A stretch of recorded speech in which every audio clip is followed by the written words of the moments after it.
All right, for this one, we're going to talk about how we officially got into the Vietnam War. Now, during the Eisenhower and the Kennedy years, basically, we sent advisors, okay? We had our military there in an advisory role just to teach the South Vietnamese how to fight the North Vietnamese. And we provided them with guns and bullets and all this stuff and financial resources. But now, Lyndon Johnson is in office. And Lyndon Johnson has promised in 1963, during the election year, that he was going to keep us out of the war and actually get us out of the war like Kennedy wanted to. Kennedy wanted to pull everybody out of there and just let it go. Well, he's not really being honest here. Okay, LBJ wants to go to war because it's good for the United States military-industrial complex. Okay, basically, we're pumping money into this war, and it's good for the economy of the United States to make all these weapons and things like that. So, LBJ fakes an attack in order to get us into Vietnam.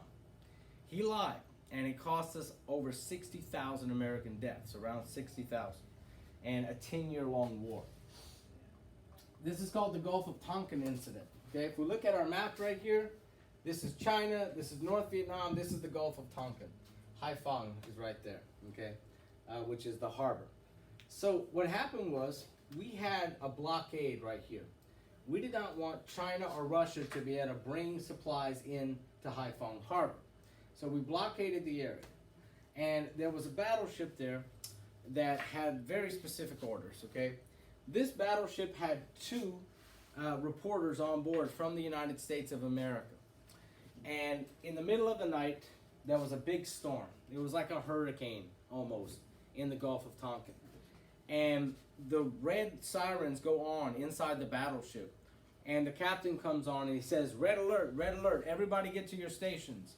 And then after everybody's running, the journalists are curious, they're looking around, they're like, what's going on? And you hear the captain come on the intercom saying, fire, fire, fire. And they are launching these huge missiles out into the Gulf of Tonkin. And the reporters run up to the cockpit, not the cockpit, what do you call it? Anyway, where the captain is, okay, the bridge, excuse me. They run up to the bridge and they say, what's going on? He said, we're in the middle of a firefight. Get down below deck and don't come out. So in the morning, the storm had passed, and during the night, the journalists were looking out the windows, and all they saw was big waves, rain, a bunch of smoke, and occasionally missiles being fired out to sea. So they go to see the captain in the morning. They say, well, what happened last night? He said, we got attacked by a large Vietnamese force, their navy, and we were victorious. We sunk them all. Guys, there was never any ships out there. Okay, LBJ told him to do this at night during a storm, and to make sure that these journalists thought that there was a battle that went on. So because they couldn't see, they could neither confirm nor deny. But most people believe that we were basically just shooting sharks in open water, that there was no real attack. So that attack prompted us to enter the Vietnam War, okay, because we were attacked, but even though we never really were attacked. Okay, this is called the Gulf of Tonkin incident.